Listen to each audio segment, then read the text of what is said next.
ce moment-là, je crois, on est d'accord. Il faut dire et bien répéter que ce qui compte d'abord, c'est le regard de nous-mêmes sur nous-mêmes.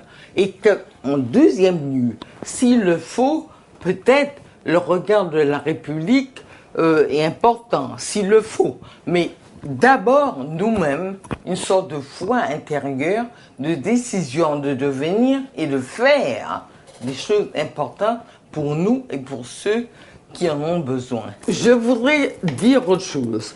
J'écoutais vous aussi, et puis aussi M. Dezès. Il parlait avec de Sarkozy, de Bayrou, etc., comme des gens avec lesquels on peut bâtir des choses. La génération, j'insiste, génération à laquelle j'appartiens, considérait, comme disait Yves Benoît, que de gauche ou de droite, une métropole reste une métropole. Ça veut dire, nous ne pouvons pas appartenir à ce pays. Nous sommes des gens venus d'ailleurs, avec peut-être des désirs de faire autre chose, de dire autre chose, d'exprimer autre chose. C'est quand même dur, Madame Condé, ça voudrait dire qu'on ne sera jamais vraiment français quelque part. C'est pas dur. Dernièrement, j'ai vu un DVD très bien qui s'appelait « Français, pourquoi faire ?» Il y a beaucoup de choses, de moyens d'être soi-même. On peut exprimer un tas de choses avec des étiquettes différentes. Pourquoi voulez-vous absolument... Je sais que le monde a changé, qu'il y a beaucoup de gens qui sont nés ici et qui n'ont pas d'autre horizon que l'horizon français. Oui. Évidemment, je tiens compte de ces gens.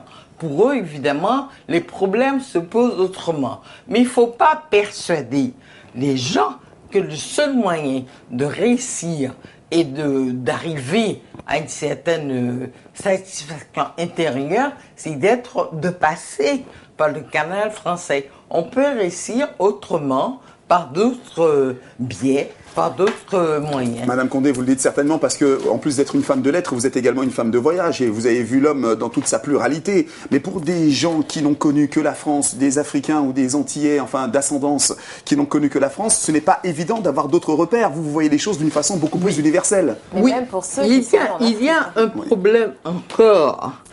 C'est qu'on pose, à mon avis, les problèmes, les questions uniquement au niveau du pays d'accueil. On oublie trop les pays d'origine.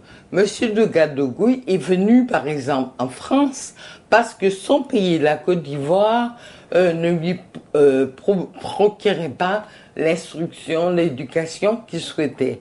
Je crois que nous oublions trop qu'il faut commencer à se battre au départ chez nous.